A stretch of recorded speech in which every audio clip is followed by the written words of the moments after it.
तो बच्चों, आज की शॉर्ट वीडियो में हम बात करने वाले हैं एक महत्वपूर्ण टॉपिक क्रिटिकल एंगल की। क्रिटिकल एंगल को स्टार्ट करने से पहले मैं आपको बता देता हूं, अगर आप डिटेल वीडियो किसी भी टॉपिक की देखना चाहते हैं तो आप हमारे चैनल के प्लेलिस्ट में जाइए। वहां पर आपको पूरी इंजीनियरिंग फिजिक्स की 5 यूनिट वाइज प्लेलिस्ट वहां पर देखने को मिल जाएगा।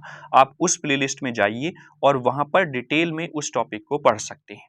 यहाँ पर हमारा उद्देश्य है कि शॉर्ट वीडियो के माध्यम से हम आपको उस टॉपिक को अच्छे से क्लियर कर सकें। तो इस वीडियो में आज हम बात करने वाले हैं क्रिटिकल एंगल की। ये एक महत्वपूर्ण एंगल होता है for achieve the working principle of optical fibre. और आपको पता है कि working principle of optical fibre क्या होता है? वो होता है TIR यानी कि टोटल इंटरनल रिफ्लेक्शन। तो उसमें एक महत्वपूर्ण रोल अदा करता है आपका क्रिटिकल एंगल। अब क्रिटिकल एंगल को ऑप्टिकल फाइबर में समझने से पहले हमें एक कॉन्सेप्ट को समझना पड़ेगा, जो कि होता है रिफ्रैक्शन का लॉ।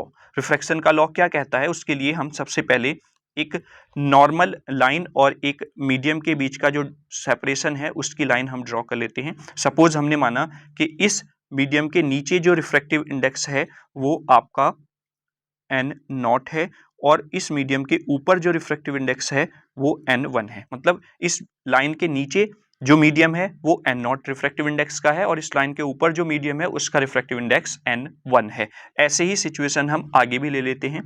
नेक्स्ट अगर हम फिर से एक सिचुएशन लें इसी तरीके की और एक लाइन और हम यहाँ पर खींच लेते हैं, तो इससे आपको सारी चीजें बहुत अच्छे से मैं क्लियर कर दूंगा। यहाँ पर TIR यानी कि क्रिटिकल एंगल किस तरीके से रोल अदा करता है।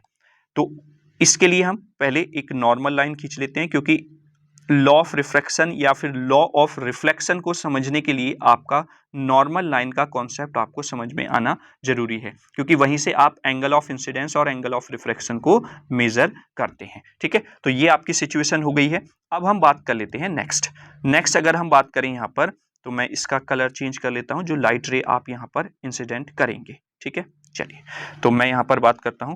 तो सपोज आपका N0 रीजन से या N0 मीडियम जो है आपका, उससे एक लाइट एंटर करती है, स्ट्राइक करती है किस पर? जो आपका दोनों मीडियम है N0 और N1 उनके सरफेस पर। ठीक है, जब ये लाइट इस पर इंसिडेंट करेगी तो सिचुएशन क्या होगी कि ये लाइट थोड़ा सा आपकी डिफ्लेक्ट हो जाएगी आपके जिस डायरेक्शन से आ रही थी उस डायरेक्शन से। ठीक है, कुछ इस सिचुएशन में आपको देखने को मिल जाता है।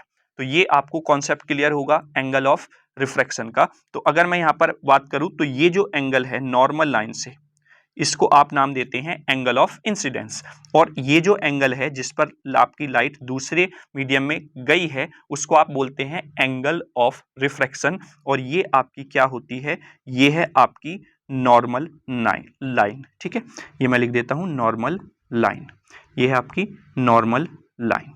क्लियर? चलिए अब अगर मैं इस एंगल को थोड़ा सा बढ़ा देता हूं, सपोज ये एंगल जो पहले एंगल ऑफ इंसिडेंस इतना था, अब मैंने इसको थोड़ा सा इंक्रीज कर दिया, तो आपका क्या होगा? जो एंगल ऑफ रिफ्रैक्शन है वो भी क्या हो जाएगा? इंक्रीज हो जाएगा। सेकंड सिचुएशन आपकी ये हो जाती है कि ये रे आपकी इस एंगल पर इंसिडेंट करती है, स्ट्राइक करती है किस पर? जो आपके N1 और N0 मीडियम है उसके सरफेस पर। तो आप यहां पर देख रहे होंगे ये एंगल जो है पहले वाले एंगल ऑफ इंसिडेंस से थोड़ा इंक्रीज है, तो वैसे ही एंगल ऑफ रिफ्रैक्शन भी आपका इंक्रीज हो गया है। ठीक है, जब ये सिचुएशन आपकी उस कंडीशन में है जब आपका ये वाला मीडियम का रिफ्रैक्टिव इंडेक्स इस वाले मीडियम के रिफ्रैक्टिव इंडेक्स से ज्यादा है। तो मैं इसको अगर एक सेकेंड, हम इसको इस तरीके से नहीं लेते हैं, हम इसको इस तरीके से लेंगे। देखिए जो हमारा कॉन्सेप्ट उसमें भी हम यूज कर रहे हैं, किसमें? कोर और क्लैडिंग में। N1 और N2 ही ले लेते हैं हम इसको बेटा, है ना। ये N1 हो गया, ये N2 हो गया। ठीक है, तो N1 अगर ग्रेटर देन है N2 से, तब आपको ये सिचुएशन देखने को मिल जाती है जब आपकी डेंसर मीडियम से रेयर मीडियम में लाइट जाती है। ठीक, अब अगर मैं इस इंसिडेंट एंगल को और बढ़ा देता हूं तो आप यहां पर सिचुएशन देखेंगे। सपोज मैंने ये एंगल ऑफ इंसिडेंस को और इंक्रीज कर दिया है कुछ इस तरीके से। अब आपकी लाइट रे स्ट्राइक कर रही है N1 और N2 सरफेस पर। ठीक है, जो N1 और N2 का सरफेस है उस पर इस तरीके से इंसिडेंट कर रही है। तो इस सिचुएशन में ये एंगल ऑफ रिफ्रैक्शन जो है ये भी इंक्रीज होगा। और सपोज ये एंगल ऑफ रिफ्रैक्शन अब क्या हो जाता है? 90 हो जाता है विद नॉर्मल लाइन। तो इस सिचुएशन में आपका क्या हो गया कि जो एंगल ऑफ रिफ्रैक्शन है इट बिकम्स द 90 डिग्री। तो जिस एंगल ऑफ इंसिडेंस पर angle of refraction becomes 90 degree, that's called the critical angle.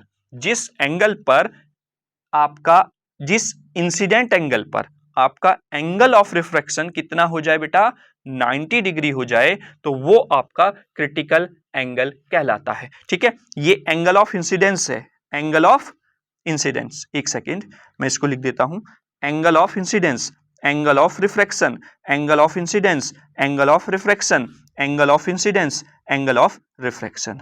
तो अगर मैं इसको I1 लेता हूं, ये R1 होगा, ये R2 होगा, ये I2 होगा, ये I3 होगा और ये R4 होगा, sorry I3 R4 sorry R3 है ना। तो I1 लेस देन है I2 से और I2 लेस देन है I3 से। मतलब कहने का ये है जैसे जैसे हम आगे बढ़ रहे हैं वैसे वैसे हमने इंसिडेंस एंगल की जो वैल्यू है उसको इंक्रीज किया है। तो उस सिचुएशन में क्या हो रहा है, एंगल ऑफ रिफ्रैक्शन जो है वो भी इंक्रीज हो रहा है और थर्ड वाले एंगल ऑफ इंसिडेंस पर एंगल ऑफ रिफ्रैक्शन जो है इट बिकम्स द 90 डिग्री। और यही एंगल ऑफ इंसिडेंस जिस पर आपका एंगल ऑफ रिफ्रैक्शन 90 डिग्री हुआ है वही आपका बच्चों क्या कहलाता है, क्रिटिकल एंगल। ठीक है, क्रिटिकल एंगल। ठीक, अब जो एंगल ऑफ इंसिडेंस है वो हमेशा आपका क्रिटिकल एंगल से ज्यादा होना चाहिए, तभी आप TIR को अचीव कर सकते हैं। भाई TIR क्या है, total internal reflection. Total internal reflection मतलब जिस मीडियम से लाइट आ रही है उसी मीडियम में वापस हो जाए। तो अगर मैं इस सिचुएशन को आपको दिखाऊं और कलर मैं चेंज कर लेता हूं, यहां पर सपोज मैंने ये कलर ले लिया, तो अब अगर इससे ज्यादा एंगल पर आपकी लाइट इंसिडेंस होती है, देखिए ये आपकी इससे ज्यादा एंगल पर लाइट इंसिडेंस हो रही है, तो अब इस सिचुएशन में क्या होगा कि आपकी जो लाइट है वो जिस मीडियम से में आकर इंसिडेंस हो रही थी उसी मीडियम में क्या हो जाएगी, वापस हो जाएगी, और दैट्स कॉल्ड द TIR। ठीक है, तो ये जो एंगल है, जिस एंगल पर आपको TIR मिला है, ये क्रिटिकल एंगल से ज्यादा है। ठीक है, तो ये आपका इस तरीके से सिचुएशन आपको देखने को मिल जाएगी। ठीक, then you get here TIR, total internal reflection. ठीक है, क्लियर। तो आई होप इस कॉन्सेप्ट को आप समझ गए होंगे। ये जो मैंने अलग अलग जो आपको डायग्राम बनाकर दिखाए हैं, इन डायग्राम की हेल्प से आपको क्लियर हो गया होगा कि कैसे आपका क्रिटिकल एंगल इंपॉर्टेंट होता है for achieve the optical fibre working principle. Clear. चलिए अब इसी सिचुएशन को हम ऑप्टिकल फाइबर में देख लेते हैं। ऑप्टिकल फाइबर में जैसा कि हमने यहां पर देखा ना बच्चों कि आपका N1 और N2 दो मीडियम है यहां पर, तो ये N1 और N2 जो दो मीडियम है बेटा, ये सिचुएशन आपको देखने को मिलेगी ऑप्टिकल फाइबर में। यहां पर ये आपको पता है ये क्या है, कोर है, इसका रिफ्रैक्टिव इंडेक्स N1 होता है। ये आपकी क्लैडिंग है, इसका रिफ्रैक्टिव इंडेक्स क्या होता है, N2 होता है।